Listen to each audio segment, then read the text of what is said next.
En el año 2023 fallecieron 422 personas en siniestros de tránsito.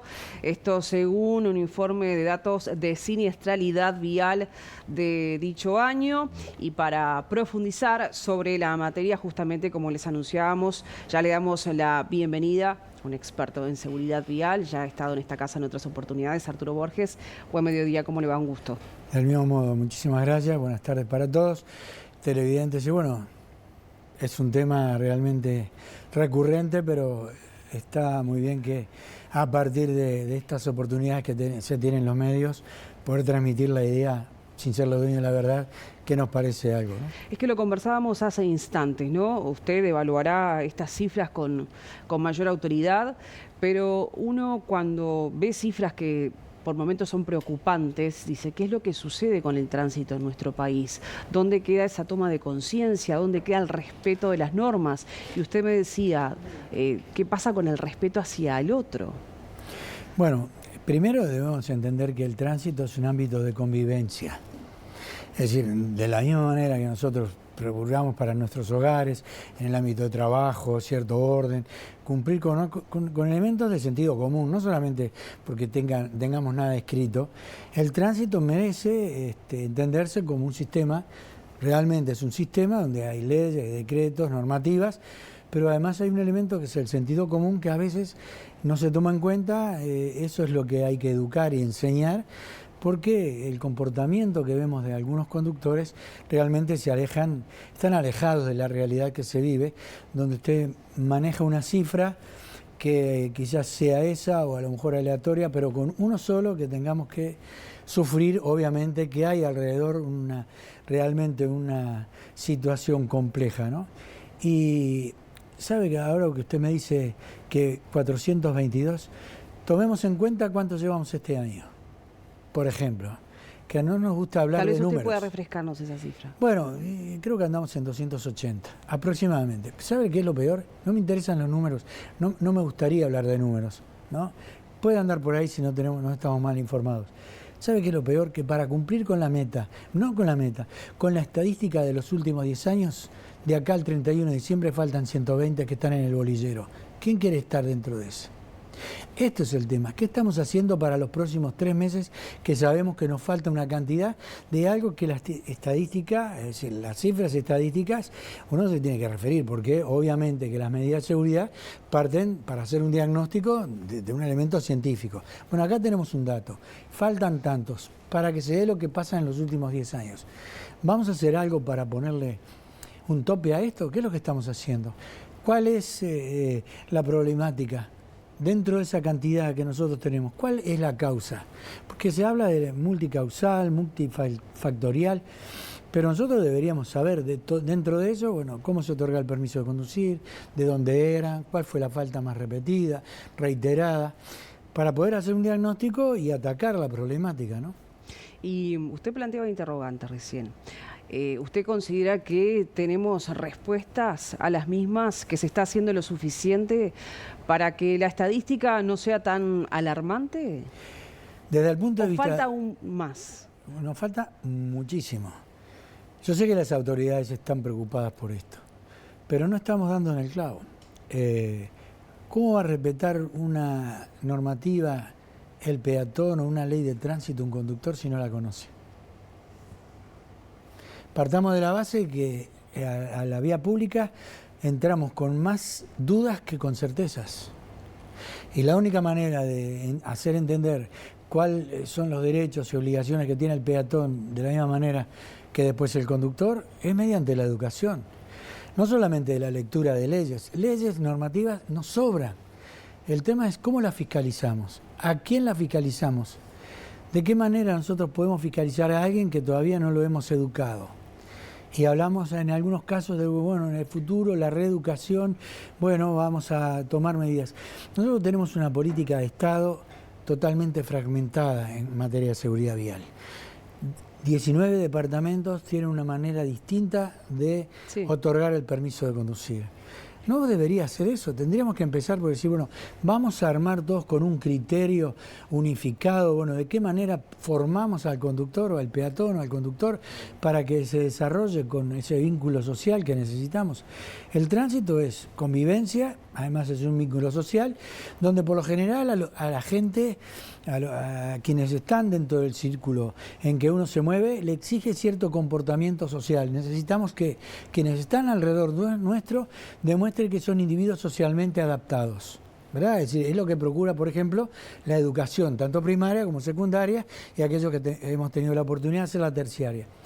Ese plan lo que busca es justamente organizarle la vida al individuo para que cuando entre en circuito de trabajo sea un individuo que pueda enfrentarle distintas situaciones. Pero no ha sido contundente entonces lo que se ha intentado en centros educativos. No. Por lo menos de las generaciones pasadas que obviamente hoy circulan por las calles, ¿no? No se ha entendido que esto tiene que empezar en primaria como una materia transversal. Nosotros sabemos que la UNACEB ha puesto en la nube mucho material para que dentro del desarrollo de la educación formal se utilice, pero parte de la voluntad también del educador. Si el educador no se compromete con esto, nosotros realmente una varita, un proceso que diga a partir de hoy no vamos a tener más incidentes de tránsito, eso no va a suceder. Esto es todo un proceso, pero la verdad, no encontramos eco en el sistema educativo, no lo encontramos, nos falta trabajar mucho en ese sentido y convencernos que una muerte en Uruguay es carísima y que se me perdone esto, que a lo mejor es un exabrupto y es hablar algo frío, ¿no? Pero ¿sabe lo que cuesta la sociedad llevar a un individuo hasta los 18 años? ¿Cuánto le cuesta al Estado? Invirtiendo en educación pública, primaria, secundaria, algo de terciaria. Agréguele salud pública, subsidio por alimentación, los planes sociales y los subsidios por vivienda. Ese individuo que nosotros aportamos para que llegue a una edad a entrar en circuito de trabajo y que empiece a aportar para los que vienen detrás, desaparece por no ponerse el casco, el cinturón, andar a velocidad, tomar alcohol. Lo paga el resto de la sociedad que lo estamos pagando a través del FONASA y de las tarifas públicas también, que hay un porcentaje para reponer a esos sistemas. Entonces nosotros creemos que el marco de contención hoy debería ser, y hay que insistir, obviamente que las campañas surten efecto mientras la campaña está al aire.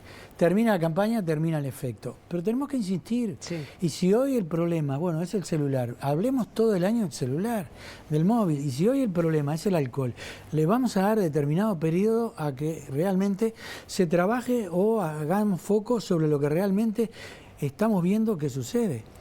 Hay poco control respecto al consumo de estupefacientes, de psicofármacos, de gente que está manejando bajo sus efectos. En el universo que tenemos nosotros de potencialidad, cero, nulo. No lo podemos marcar, no existe. Y ahora esto que salió a publicidad y que se dio a través de esta comunicación de los médicos del Maciel. Sí. Nosotros que hacemos peritajes, que trabajamos trabajando las causas, ¿verdad? Que tratamos de definir cuál fue la causa final de un siniestro. Yo le decía a algunos compañeros ayer, nosotros desde años, 4 o 5 años antes de la pandemia, en los reportes médicos con aquellos que habían fallecido o que entraban heridos al Maciel, yo tengo una cantidad de reportes de eso, y salía la determinación del médico de policonsumidor. Estoy hablando de 10 años para atrás. Sí. Imagínense ahora, hoy, de hecho, los datos que dio la Sinatran de lo que ocurrió en la noche de la nostalgia, nos hace ver que de los controles poquísimos que se hicieron del THC, dio el doble de margen positivo que con respecto del alcohol. Casi un 5% de droga de abuso con respecto del alcohol, que dio con 2,4%. Ahí ya hay una señal, que es amarilla. El sistema médico lo sabe, pero desde hace muchísimo tiempo. ¿Está bien percibir una involución en ese sentido, Borges, por lo que usted comenta además y por las cifras que tuvimos hace días nomás, de esta fecha puntual en el año que tiene que ver con la Noche de la Nostalgia, por ejemplo, para tomar como referencia? No, mire, yo creo que lo que falta es un compromiso político. Nosotros tenemos más muertos de tránsito, por siniestro de tránsito, que por criminalidad. Sin embargo, parecería ser que eso no sensibiliza a la población. Y de hecho, uno lee los programas que tenemos hoy previstos, ¿no?, para futuras elecciones. ¿Dónde está la seguridad vial? ¿Qué candidato ha mencionado que la seguridad vial iba a formar parte de su programa? Donde es un elemento que perdemos más de 1.500 millones de dólares por año, perdemos vida, obviamente, que es lo más importante, en plena edad de producir, y hoy tenemos que recurrir a otros sistemas para mantener, como dijimos, educación pública, salud pública y todo el resto de lo que hablamos. Creo que falta voluntad política, lo digo con todo respeto, se ha hecho mucho, se ha trabajado en la estructura vial, la verdad que como nunca, eso hay que reconocerlo. Pero creo que nos falta dar un enfoque sistémico en cuanto a que esto, como materia transversal, se tiene que recurrir a que, bueno, si yo tengo un individuo cautivo que va a obtener su permiso de conducir, yo tengo que prepararlo, tengo que formarlo, como se hace en muchos países que están más avanzados, en que en la materia de educación modifica el comportamiento. La ley, la lectura de una normativa por sí sola no modifica el comportamiento. Ahora, cuando nosotros se lo ofrecemos al político como para que lo estructure sistemáticamente, me dice, dame la prueba de que con educación reducimos los siniestros de tránsito. Le preguntaría, no se la tengo que hacer a usted la pregunta, pero ¿qué es lo que sucede que no ponen el ojo en ese compromiso? Estando en campaña electoral, además, ¿no? Que es terreno fértil para que la gente escuche propuestas. Y lo digo con todo respeto. Quizás muchos piensan que si salimos a fiscalizar como se debe, porque ahora salimos la noche de nostalgia, y los demás 364 días, ¿qué hacemos?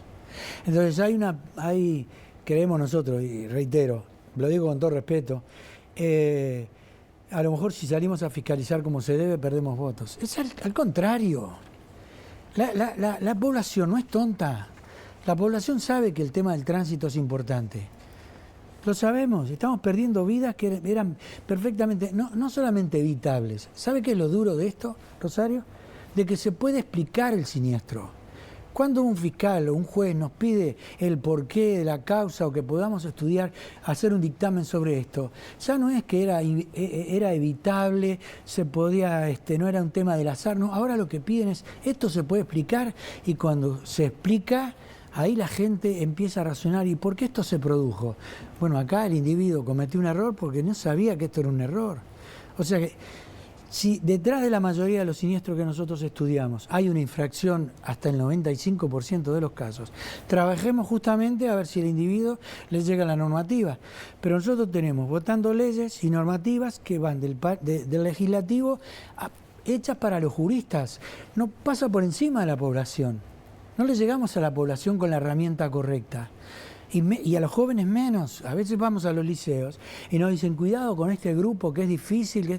Cuando uno empieza a hablar a los 15 minutos no vuela una mosca. Claro. Quiere decir que el problema no son los jóvenes, sino que no le hemos dado la herramienta necesaria para que entiendan que la conducta en el tránsito también es calidad de vida. No es el tema fitness y procurar la alimentación y vivir más tiempo, sino que, bueno, cómo hacemos ese traspaso o esa vivencia, ¿verdad? ¿Cómo llegamos al final de nuestra etapa cuando un individuo entra al sistema del tránsito y no tiene las herramientas para defenderse? ¿Ves? Es un tema donde tenemos que comprometer al poder político. Sin duda. Ha sido muy amable. Gracias por su tiempo, Al contrario, Rosario. Gracias a usted. Es momento de otra pausa en BTV Noticias. Retornamos en pocos minutos.